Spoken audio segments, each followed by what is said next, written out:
स्वागत है आप सभी का आपके अपने परिवार टॉपर क्लासेस के इस डिजिटल प्लेटफॉर्म पे। 2 दिनों के गैप के बाद फाइनली हम लोग लेके आ गए हैं आपका पसंदीदा क्लास सीटेट 2023 की तैयारी में गणित के लिए, गणित की नंबर सिस्टम की दूसरी क्लास, जहां आपको आज बताएंगे कि जो नंबर सिस्टम हम संख्या के बारे में पढ़े हैं तो उस संख्या पे किस टाइप के सवाल आते हैं और उस सवाल को किस तरीके से हमें डील करना है। तो चलिए इन्हीं सब शब्दों के साथ हम शुरुआत करते हैं आज की अपनी क्लास। एक अच्छे से, जैसा जानते हैं कि हर क्लास में एक अच्छा सा कोर्स जिसको आप मोटिवेशन के तौर पर लेंगे।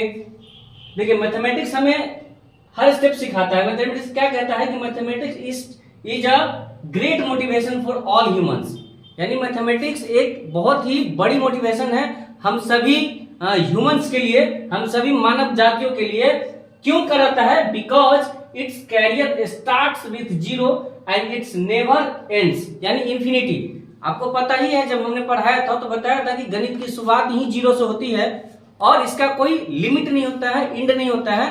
इसी तरीके से हमारे मनुष्य का जीवन भी एकदम पहला दिन जब इंसान जन्म लेता है तो वहां से शुरू होती है और समस्याएं जो है आती जाती रहती हैं, उनका भी कोई अंत नहीं होता है। लेकिन हमें क्या होता है, समस्याओं से लड़के अपने आप को जीवन में आगे बढ़ाना होता है। तो चलिए हम इन्हीं अच्छे कोर्स के साथ आज की क्लास स्टार्ट करते हैं और आज हम देखेंगे कि संख्याओं पर आधारित सवाल कैसे आते हैं। तो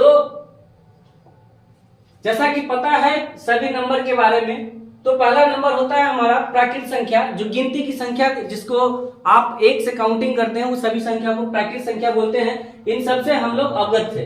अब बात आ रही है कि प्राकृत संख्या पे आधारित सवाल किस तरीके से आते हैं। तो देखिए आपको दे दिया जाएगा, बोल दिया जाएगा कि कुछ नंबर्स दे दिए जाएंगे और लगातार प्राकृत संख्या होगी, उसमें किसी भी तरीके का कोई गैप नहीं होगा और बताया जाएगा कि एक लंबा लंबा डाटा दे दिया जाएगा कि बताइए 1 से 100 तक की प्राकृत संख्याओं का कुल योगफल कितना है, कुल जोड़ कितना है। तो पहले हम इसका तरीका होता है जो आपको फॉर्मूला के तौर पर आप कह सकते हैं कि याद रखना होगा। तो हम इन फॉर्मूला को जानेंगे और इससे रिलेटेड सवाल भी करके देखेंगे। तो प्रथम n लगातार प्राकृत संख्याओं का जो योगफल निकालने का तरीका है वो है n इंटू n+1/2। इससे आप कितनी भी बड़ी प्राकृत संख्या दे 1 से 100 तक, 2 से 300 तक, तो आप इसका आसानी से निकाल सकते हैं इस फॉर्मूला के तौर पे। फिर लगातार प्रकार संख्या के वर्गों का योग अगर निकालना हो तो इसका फॉर्मूला होता है n into n+1 into 2n+1/6। ये फॉर्मूला का इस्तेमाल करके हम यानी दी गई प्राकृत संख्याओं के वर्गों का योगफल निकाल सकते हैं। फिर जब घन की बात आ रही है तो इसका फॉर्मूला होता है n इंटू n+1/2 का होल पावर 2।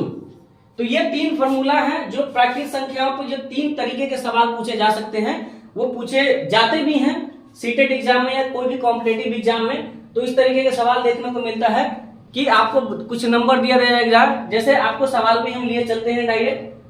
जैसे आपका सवाल देखिए, ये इस तरीके का सवाल है। इसमें पूछा जा रहा है कि बताइए प्रथम 20 प्राकृत संख्याओं का योगफल क्या है। प्रथम 20 कहने का मतलब है कि 1 से स्टार्ट है और 20 तक जा रही है वो संख्या, यानी प्रथम कहने का मतलब प्रथम से लेके और 20 तक में लगातार संख्याओं की बात किया जा रहा है।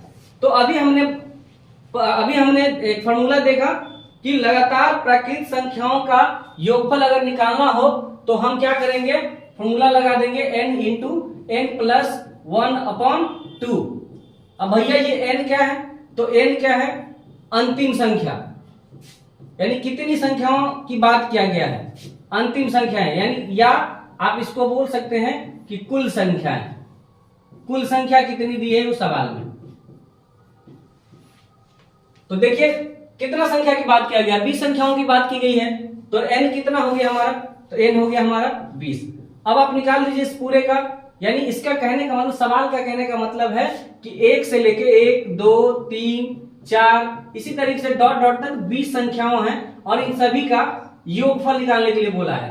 तो एक तो आप अगर 10th क्लास में पढ़े हुएगा एपी अर्थमेटिक प्रोग्रेशन, जिसमें प्रत्येक 2 पदों के बीच का अंतर समान होता है, तो या तो आप उस तरीके पे ऐसे निकाल सकते हैं, यानी एपी के दिए गए कुल पदों का योग निकाल सकते हैं, नहीं तो प्राकृतिक संख्या अगर ये वाला आसान है, ये वाला याद है तो बहुत इजी वे में हो जाएगा, क्योंकि n का जो संख्या हमारा कितना दे दिया है 20, तो आसान तरीके से हम निकाल सकते हैं योगफल बराबर क्या कह सकते हैं n इंटू n प्लस 1/2, और n की संख्या कितनी है 20 इंटू 20 प्लस 1/2।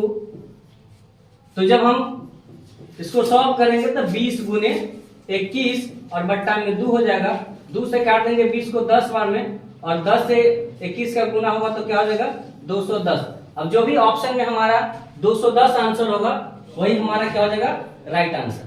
आप कह सकते हैं कि ये जो हमारा फॉर्मूला निकला इसको हम टेस्ट करके भी देख सकते हैं अपने तौर पे। हम क्यों माने कि फॉर्मूला मेरा सही है, क्योंकि हमने पहले ही बोला है कि गणित को हमें सीखना है, और सीखने के लिए गणित के हमको तह तक जाना पड़ेगा कि भैया अगर ये चीज आ रही है तो हम इसे रटे क्यों, इसके तह तक जाने, क्योंकि जिस चीज का आप ओरिजिन जान लीजिएगा कि वो चीज जन्म कहां से ली है, तो फिर आप उन चीजों को भूल नहीं पाइएगा। जैसे हमने फॉर्मूला बताया कि n इंटू n प्लस 1/2 होता है, तो आप एक छोटा सा नंबर ले लीजिए, जैसे कि मान लीजिए कि 1 से 5 तक की ही हमको योग निकालने के लिए बोला जा रहा है, तो 1 से 5 तक तो हम गिनती करके भी निकाल सकते हैं आराम से, यानी 1 प्लस 2 प्लस 3 प्लस 4 और प्लस 5। तो जब इन सभी का योग हम करेंगे तो 5 4 9 9 3 12 2 14 1 15 होता है। तो क्या इस फॉर्मूला से भी हमारा 15 आ रहा है क्या? देखिए तो n टोटल कितना है हमारा 5 संख्या है तो 5n हो गया, तो 5 इंटू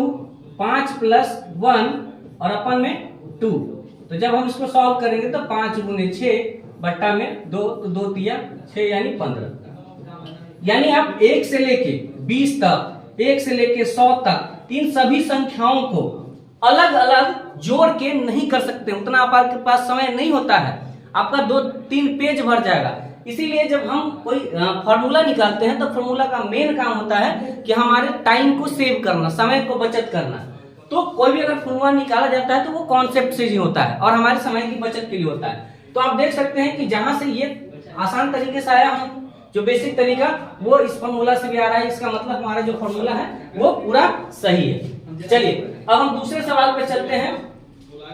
दूसरा सवाल हमारा क्या कहता है कि सवाल एक तो आपको आ जाएगा कि भैया स्टार्टिंग से, प्रथम से लेकर लगातार एक एंड तक कोई संख्या दे देगा, उसका बताना है। और एक होगा कि आपको बीच में से कोई नंबर दे देगा, जैसे एग्जांपल के तौर पे बोला कि 20 से 50 तक सभी प्राकृतिक संख्या, तो या तो आपके पास समय है तो लिखिए 20, 21, 22, इस तरीके से 50 तक लिखिए फिर जोड़िए, आपके पास उतना समय होगा नहीं।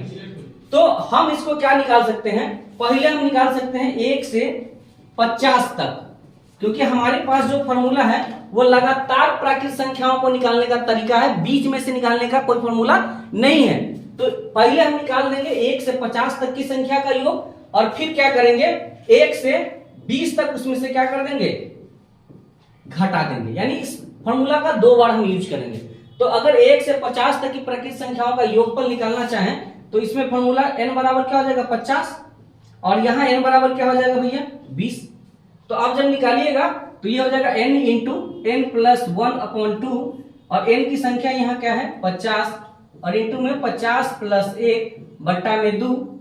जब इसको हम सॉल्व करेंगे तो 50 गुने 51 बट्टा में 2, तो 2 से कटेगा तो 25, और 25 से जब हम गुना करेंगे तो कितना हो जाएगा 127, यानी 1275।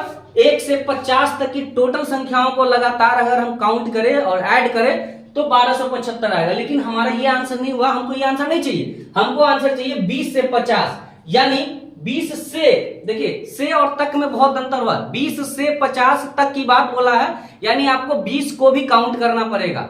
अगर 20 और 50 के बीच की बात करता तो 20 भी छूट जाता और 50 भी छूट जाता, उसके बीच की बात। तो जो लैंग्वेज है ना, लैंग्वेज को बहुत अच्छे तरीके से आपको रीड करना है, थिंक करना है, उसको अंडरस्टैंड करना है, उसके बाद हमारे सवाल को करना है। क्योंकि गणित क्या है ना, एक तो तार्किक है और दूसरी बात है कि सिली मिस्टेक आपका पूरा बना बनाया नंबर आपको काट सकता है। तो इन सब चीजों का हमको ध्यान रखना होता है गणित में। तो अच्छा आप ये बताइए 20 तक निकालेंगे या 19 तक? तो हम निकालेंगे 19 तक। क्यों? क्योंकि 20 से 50 तक की बात बोला है, तो हम क्या निकालेंगे 1 से 19 तक ही निकालेंगे। तो 1 से 19 तक की योगफल निकाल के अगर इसको हम घटा दें तो हमारा काम बन जाएगा।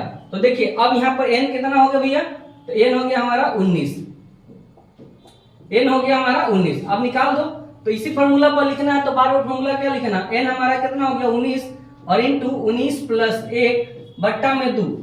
तो जब हम गुना करेंगे तो 19 गुने 20 और बट्टा में 2 से काट दिए तो 10 बार में, और ये हमारा आंसर दिया 190।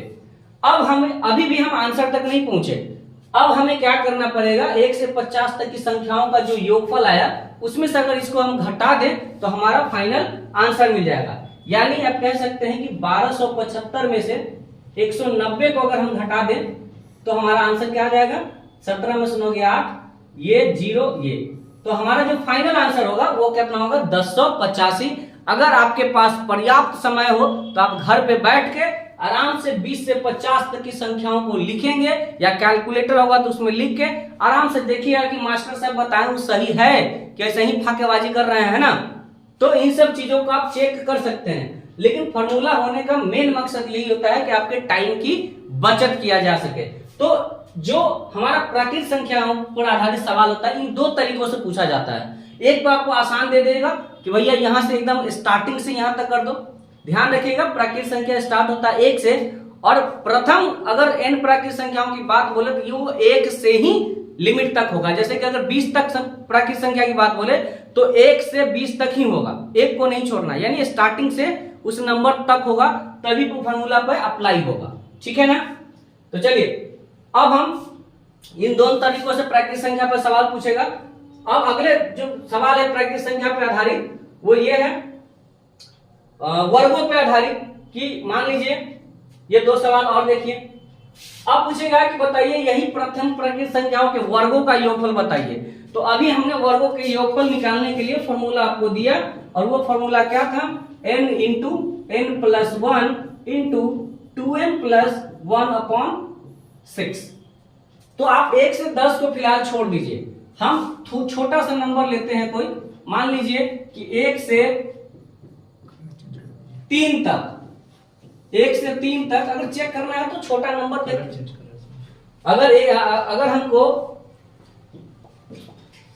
अगर हमको कोई फॉर्मूला को चेक करना है कि भाई वो बात सही जा रही है कि नहीं जा रही है, तो हम छोटा नंबर पर अप्लाई करके उसको चेक कर सकते हैं। तो हम मान लीजिए कि 1 से 3 तक की बात कर रहे हैं कि 1 से 3 तक सभी प्राकृतिक संख्याओं के वर्गों का योगफल बताइए। तो इसको हम इजीली जोड़ सकते हैं। 1 का स्क्वायर क्या होगा 1, 2 का स्क्वायर क्या होगा 4, और 3 का स्क्वायर क्या होगा भैया 9। जब इन तीनों को जोड़ेंगे तो 9 4 13 और 1 14 हो जाएगा। तो क्या हम इस फॉर्मूला को बैठा के देखते हैं कि क्या हमारा आंसर 13 आ रहा है 14 आ रहा है। अगर 14 आ रहा है मतलब ये फॉर्मूला हमारे सभी सवालों के लिए सेट बैठेगा। तो इसको बैठा के यहाँ देखिए तो 3 है, n मतलब क्या 3, तो 3 इंटू 3 प्लस 1 इंटू 2 गुने 3 और प्लस 1 बट्टा में 6। चलिए गुना करिए तो ये हो जाएगा 3, ये होगा 4, ये होगा 2 3 6 और 7 और बट्टा में 6। 3 से काट दीजिए 2 मरते में, 2 से काट दीजिए 2 टाइम्स में, आंसर हमारा होगा 14। यानी देखिए यहां भी 14 आंसर आ रहा है और यहां भी 14 आंसर आ रहा है। तो आप इन छोटे नंबर्स को तो स्क्वायर को आराम से जोड़ के कर लिए। तो अब समझ में आ रहा है कि हम जो फॉर्मूला का यूज करते हैं वो किन चीजों के लिए करते हैं, हम अपने टाइम सेविंग के लिए। क्यों? क्योंकि बड़ा बड़ा अगर नंबर दिया हो तो हमारे बस की बात वो होती नहीं है कि सभी का स्क्वायर करे फिर जोड़े और फिर आंसर दे। तो अगर इसका आंसर हमको बताना पड़े इन सवाल का आंसर, तो हम क्या बताएंगे बताइए। n हमारा क्या हो जाएगा 10, और मान लीजिए कि इसका योग निकालने की बात बोला है तो ये कर दीजिए। n कितना हो जाएगा 10 इंटू 10 प्लस 1 और 2 गुने 10 प्लस 1 बट्टा 6। तो आंसर हो जाएगा 10 गुने 11 गुने 21 और बट्टा में 6। तो 3 दूनी 6, 3 से 7 बार में, 2 से 5 बार में, 11 25 55, या आप बोलिए कि 35 हो गया। 35 से 11 करेंगे तो 5 3 8 और 3 यानी 385। अब सोचिएगा कि भैया ये गुना इतना जल्दी कैसे कर दिए। तो सबका तरीका है, गणित को जितना ज्यादा करिएगा आप ऑटोमेटिक कर दीजिएगा। ये कैसे किए हैं, तो हम 7 5 35 को जोड़ दिए हैं, गुना कर दिए और 11 से गुना कर दिए हैं। और 11 का तरीका है आसान करें, कितना बड़ा नंबर है और 11 से उसको गुना कर रहे हैं तो पहला नंबर को सीधे लिख दीजिए, फिर दूसरा नंबर इन दोनों को जोड़ दीजिए तो 8 हो जाएगा, और लास्ट में तीसरा नंबर को जोड़ दीजिए तो ये हो जाएगा। इसको गुना करने का और तरीका है कि आप 35 को ऐसे भी गुना कर सकते, 35 गुने 10 प्लस 35 गुने 1 लिख के नहीं मुंह में। तो 35 दिया कितना हो गया 350 और 35 जोड़ दिए 385। तो गुना करने का आपको कैलकुलेशन फास्ट करने के लिए आपको पहले बेसिक चीज आनी चाहिए। तो पहले इंटरेस्ट डेवलप कीजिए आप गणित में। गणित इतना इंटरेस्टिंग सब्जेक्ट है कि बहुत मजा आएगा। रात में सोते वक्त भी गणित आप बोलिएगा, है ना, जब एक बार मन लग जाएगा तो ये इस तरीके का भी सवाल आता है, आपको हम दिखाएंगे प्रीवियस क्वेश्चन में। फिर अगला सवाल जो हो गया वो घन पे रिलेटेड आ गया, यानी अब क्यूब से पूछेगा। तो क्यूब का फॉर्मूला हमने क्या बताया था, n इंटू n प्लस 1 और बट्टा में 2 का होल स्क्वायर। अब वही छोटा सा नंबर चेक करके देखिए, 1 से 3 की बात बोलते हैं हम। तो 1 से 3 में 1 का क्यूब करेंगे तो 1, 2 का क्यूब करेंगे भैया तो 8, 3 का क्यूब करेंगे भैया तो 27, और जब इसको जोड़ेंगे तो ये हो जाएगा 36, है ना।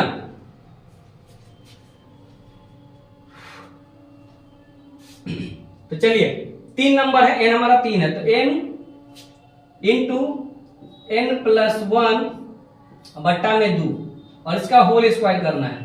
तो करके देखिए, ये हो गया 3, ये हो गया हमारा 3 प्लस 1 और बट्टा में 2 और इसका होल स्क्वायर करना है। तो 3 देखिए, और ये 3 दूना 4 हो गया, 3 और 1 2 से काट दीजिए, इसका फिर होल स्क्वायर कर दीजिए। तो 2 से काटेंगे तो 2 दूना 4 और 3 दूना कितना हुआ 6।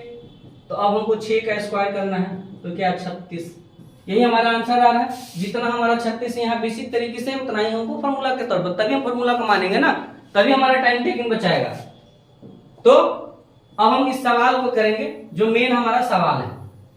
आप किसी भी फॉर्मूला को आप चेक कर सकते हैं बेसिक नंबर लेके, जो बेसिक तरीका होता है, तभी आप उन चीज को ट्रस्ट करिएगा। तो 1 से 20 तक की सभी प्राकृतिक संख्या की बात बोला है। तो जब इसका योग हम निकालेंगे तो क्या करेंगे, आप लोग बोलते रहिएगा अपने जगह पे, n हमारा कितना हो जाएगा, n हमारा कितना हो जाएगा, n हमारा हो जाएगा 20। तो करिए n into n plus 1 upon में 2 इसका होल स्क्वायर। तो n कितना हो गया हमारा 20 इंटू 20 जोड़ 1 बट्टा में 2 और इसका होल स्क्वायर। तो 20 गुने 21 बट्टा में 2 और इसका होल स्क्वायर कर देंगे। तो आप गुना करेंगे तो कितना हो जाएगा 10 और 1 हो गया कितना 210 का होल स्क्वायर। तो आपको आप आसान तरीका से अगर गुना करना चाहे, स्क्वायर का क्या मतलब होता है 210 गुने 210, है ना। स्क्वायर का यही मतलब होगा कि किसी नंबर को, सेम नंबर को 2 बार गुना करना। तो 21 का स्क्वायर हम जानते हैं कितना होता है 441, और 2 जीरो को गुना करेंगे तो कितना हो जाएगा 2 जीरो। तो हमारा जो आंसर हो जाएगा वो कितना हो जाएगा 44,100। तो प्राकृतिक संख्याओं पर इन्हीं तरीके के सवालों को पूछा जाता है। आप प्रीवियस ईयर क्वेश्चन उठा के देख लीजिएगा। तो इन सब चीजों को, इन चीज के बारे में अगर आपको जानकारी होगी तो आसान होगा परीक्षा में सवाल को सॉल्व करने में। चलिए अब हम अगले स्लाइड पर बढ़ते हैं। प्राकृतिक संख्या के बारे में जान गए।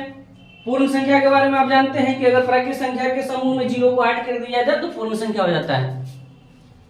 अब जो सवाल हमने आज शुरू में ही क्या बोला कि आज हमारा वो क्लास है जिस नंबर पे आधारित सवाल पूछी जाती हैं। नंबर्स के बारे में जानकारी तो हमको पहले ही क्लास में हो गया था कि क्या अभाज्य है, क्या भाज्य है, क्या सम है, क्या विषम है, क्या प्रकृत है, क्या पूर्ण है। लेकिन हमें सवाल देखने को मिलता किस पे है, तो अभाज्य संख्या एक ऐसा टॉपिक है, एक ऐसा आप समझ सकते पॉइंट है जिसपे सवाल भर भर के आता है। वे प्राकृतिक संख्या है जिसका केवल और केवल 2 ही गुणनखंड हो, और वो 2 गुणनखंड कौन होता है, एक तो नंबर खुद और एक होता है। यानी एक ऐसा प्राणी है संख्या में जो सभी नंबर को काट देता है ना, और उसके बाद वो नंबर 1 से कटना चाहिए और खुद से। तो वो नंबर है कौन कौन, उदाहरण में जैसे कि 2, 3, 5, 7, 11, 13, इसी तरीके से।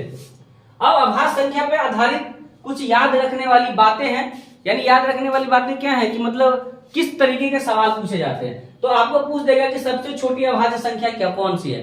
तो आपको पता होगा कि कोई भी नंबर की, कोई भी संख्या की सबसे छोटी यूनिट वही होती है जहां से वो संख्या स्टार्ट होती है। जैसे कि प्राकृतिक संख्या में पूछ दे कि सबसे छोटी प्राकृतिक संख्या क्या होती है, तो आपको क्या बोलना होगा, 1 बोलना होगा, क्योंकि संख्या शुरू कहां से होती है 1 से। उसी तरीके से अभाज्य संख्या हमारी स्टार्ट कहां से होती है? 2 से। इसका मतलब हमारा सबसे छोटा जो अभाज्य संख्या होगा भैया वो क्या होगा? 2। आराम से 2 के बारे में सबसे एक इंपॉर्टेंट बात ये भी है कि 2 क्या है बेचारा, सम होते हुए भी क्या है? अभाज्य है। यानी क्वेश्चन ये आता है कि बताइए कि इकलौता सम अभाज्य संख्या, या इस तरीके की बताइए कि सबसे छोटी सम अभाज्य संख्या कौन सी है, तो आपको 2 के बारे में बोलना होता है। क्योंकि दुनिया में, क्योंकि पूरे गणित में कोई ऐसा दूसरा सम संख्या नहीं मिलेगा जो सम होते अभाज्य है, ये इकलौता एक्सेप्शनल है। तो इसके लिए नोट में भी लिखना पड़ता है, इसको नोट के तौर पे याद रखना पड़ता है। और बराबर इस क्वेश्चन आता है कि 2 क्या है? 2 एक सम अभाज्य संख्या है। क्या है? सम अभाज्य संख्या है। सम भी है और अभाज्य भी है। इसके अलावा बाकी कोई भी सम संख्या अभाज्य संख्या नहीं हो सकती है। ठीक है। अब जो हमारा सवाल आता है, जो भर भर के आता है, हर साल आता है कि भैया कभी कभी पूछ देगा कि बताइए 1 से 100 तक कुल कितनी अभाज्य संख्या है। तो 1 से 100 तक आप याद करने के लिए जान लीजिए कि टोटल 25 अभाज्य संख्याएं होती हैं। ठीक है। अभी मैं आपको सबको बताऊंगा कि टोटल अभाज्य संख्या कौन कौन सी है। फिर हम दूसरा पे आते हैं कि बताइए कि 1 से 50 तक कितनी अभाज्य संख्या है। तो 1 से 50 तक जो टोटल अभाज्य संख्या है वो है 15, और 51 से 100 तक है वो टोटल कितनी है? 10। अब ऐसी बात है कि अगर टोटल 25 है तो 15 हो गया तो बाकी 10 बचा। अब हम आपको चलते हैं अगले स्लाइड पे, जहां आपको हम बताते हैं कि 1 से 100 तक सभी अभाज्य संख्या वो है कौन सी। चलिए देखते हैं। तो पहला अभाज्य संख्या क्या हो जाएगा? आपको पता है 2, फिर 3, 5, 7, 11, 13, 17, 19, 23, 29, 31, 37, 41, 43, 47, 53, 59, 61, 67, 71, 73, 79, 83, 89। बस इतना ही हमारा नंबर जो है 1 से 100 तक अभाज्य संख्या। काउंट करके देख लीजिए, 1 2 3 4 5 6 7 8 9 10 11 12 13 14 15 16 17 18 19 20 21 22 23 24, और एक और नंबर छूट रहा 97। एक नंबर छूट रहा है, जो नंबर होगा वो आखिरी कितना होगा? 97। अब पूर गया 25 नंबर। तो ये 25 हमारा क्या है? अभाज्य संख्या है। तो ये अभाज्य संख्या है। आप इसमें एक चीज गौर करिएगा कि कोई अभाज्य संख्या ऐसा भी होगा जो लगातार अभाज्य होगा और उसके बीच का अंतर 2 है। तो हमने बताया था पिछले क्लास में ट्विन प्राइम नंबर के बारे में, ट्विन प्राइम नंबर, जिसे हम जुड़वा अभाज्य संख्या, जुड़वा अभाज्य, या इसी को अभाज्य युग्म भी कहते हैं। अभाज्य युग्म, इसका क्या परिभाषा था कि अभाज्य संख्याओं का ऐसा जोड़ा जिसके बीच का अंतर क्या होना चाहिए? 2 होना चाहिए, और दोनों लगातार होना चाहिए। तो लगातार आप देखिए कौन कौन से नंबर है। एक आप बोल सकते हैं कि 3 और 5 है जो लगातार है, और इसके बीच का अंतर कितना भैया? 2 है। दूसरा बोलिएगा कि 5 और 7 भी हो सकता है, क्योंकि दोनों अभाज्य संख्या का ग्रुप का है, दोनों के बीच का अंतर 2 है। उसके बाद आइए तो क्या है? 11 13 होगा? नहीं होगा, 4 अंतर है। 13 17 नहीं होगा। क्या 17 19 होगा? बिल्कुल होगा, क्योंकि इनके बीच का अंतर 2 है। उसके बाद आइएगा तो 29 31 होगा। उसके बाद आइएगा तो 41 और 43 हो जाएगा। फिर आइएगा तो आपका 59 और 61 हो जाएगा। फिर आइएगा तो 71 और 73 हो जाएगा। इसके बाद कोई भी नंबर नहीं है। यानी कहने का मतलब अगर हम कहना चाहें तो 1 से 100 तक, 1 से 100 तक कुल अभाज्य युग्म, ये सवाल आया हुआ है पिछले, जब हमने क्वेश्चन आपको पहला क्वेश्चन पेपर जब डिस्कशन कराया था, तो आप उस वीडियो में जाकर देखिएगा। ये सवाल आया था डायरेक्ट कि बताइए 1 से 100 तक कुल कितनी जुड़वा अभाज्य या अभाज्य युग्म है। तो हमने बताया था कि कुल कितने? 6 अभाज्य युग्म होते हैं। कुल अभाज्य युग्म कितने होते हैं भाई साहब? 6। आप देख लीजिए, 3 5 5 7, उसके बाद 11 17 19, उसके बाद 29 31 41 43 59 61 और आखिरी में क्या 71 और 73। ये 6 जोड़ा होते हैं, आप याद कर लीजिएगा। आपको क्वेश्चन इस तरीके से भी पूछ देगा कि बताइए 1 से 10 तक कुल जुड़वा भाज्य कितना है ना। ये सब सवाल पूछने का तरीका है। आप तो क्या किए कि 1 से 100 तक टोटल याद कर लिए, लेकिन क्या पता कि आपको कुछ बीचे में से पूछ दे। जैसे मान लीजिए कि 1 से 100 तक आपको पूरा अभाज्य संख्या पता है कि 25 को होता है, लेकिन हमने सवाल ऐसे भी देखे हैं जहां आपको पूछ देगा कि बताइए 20 से लेकर 40 तक कुल अभाज्य संख्या कितनी है। अब 20 से 40 तक तो हमको पता होना चाहिए ना। तो 20 पकड़ो कहाँ है, 20 यहाँ से, देखिए 19 से पहले है तो इसका मतलब 19 के बाद का नंबर 20 से स्टार्ट होगा। तो यहाँ से पकड़िए और चुपचाप यहाँ क्या 41 पे जाइएगा, नहीं जाना है कि 40 तक बोला है तो यहाँ तक पहुंचेंगे। अब बता देंगे कि एगो 23 होता है, 29 होता है, 31 होता है, 37 होता है, टोटल 4 हो जाएगा। इसी तरीके से आपको किसी भी नंबर के बीच में पूछे, बोले 50 से 70 के बीच में, क्वेश्चन आया हुआ है कि 50 से 70 के बीच में कितना अभाज्य संख्या, तो देखिए 1 2 3 4, बस हो गया 4 अभाज्य संख्या। तो इस तरीके से आपको किसी भी नंबर के बीच का अभाज्य संख्या या 2 इन अभाज्य संख्या या सहअभाज्य संख्या कुछ भी पूछ सकता है। जैसे टोटल 6 अभाज्य युग्म है, यानी 2 इन प्राइम नंबर जुड़वा अभाज्य संख्या। तो आपको ऐसा भी पूछा जा सकता है कि बताइए कि 50 से लेकर 70 के बीच में क्या वो जुड़वा अभाज्य संख्या है। तो 50 से 70 में जाइए तो 50 से 70 गए तो एक वो नंबर जुड़वा अभाज्य मिल रहा है। क्यों? क्योंकि 17 तक बोला है और जुड़वा अभाज्य है अगला वो 71 और 73 में चला जा रहा है। और 50 से 58 तक कुछ नहीं है, 59 और 61 है। तो आप इसका आंसर क्या लगा सकते हैं 1। तो ये चीजें आप तभी कर पाएंगे जब आपको इस पे कमांड होगा, इस चीज के बारे में अच्छे से समझ पाइएगा। और जुड़वा अभाज्य के बाद एक और अभाज्य संख्या होता है, वो होता है सहअभाज्य संख्या। हम उसे कहते हैं संख्याओं का ऐसा जोड़ा जिसका महत्तम समावर्तक 1 होता है। ठीक है, चलिए फिर हम बढ़ते हैं अगले स्लाइड पे अपने। अब देखते हैं कि फिर किस टाइप के सवाल को किया जाता है। अब सम और विषम पे भी सवाल पूछा जाता है कि बताइए कि बता देगा कि शुरुआती कितना संख्या तक बताइए सम संख्याओं का योगफल कितना है। तो चलिए हम ट्राई करते हैं इसका। पहले हम फॉर्मूला नहीं लिखते हैं, पहले सवालों को करके देखते हैं। जैसे छोटा छोटा नंबर हम लेके देखते हैं कि उसका फॉर्मूला क्या बन सकता है। 1 से 10 तक सभी सम संख्याओं का योगफल कितना होगा।